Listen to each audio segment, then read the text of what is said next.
Buod ng Ibong Adarna. Unang kabanata, ang kaharian ng Berbanya. Mula sa unang saklong hanggang 29. Tanyag at sagana ang kaharian ng Berbanya. Tahimik at payapang namumuhay ang mga tao rito. Malimit na nagkakaroon ng pagdiriwang at mga piging sa nasabing kaharian.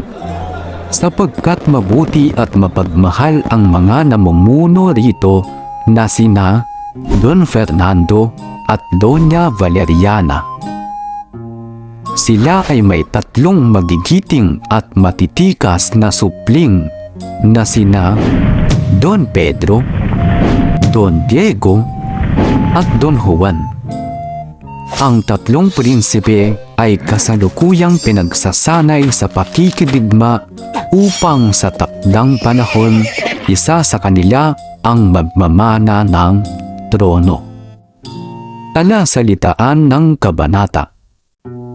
Sa kabanatang ito, may ilang mahahalagang salita na dapat nating malaman.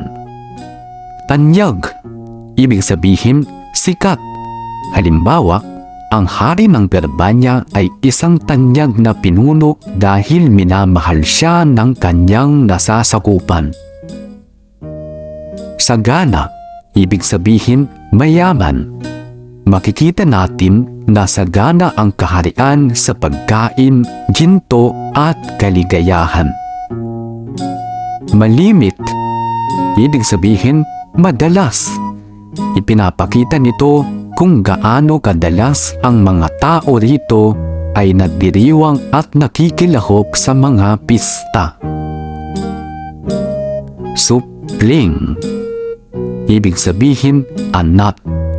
Gaya ng mga prinsipe ng Berbanya na ipinagmamalaki ng kanilang mga magulang.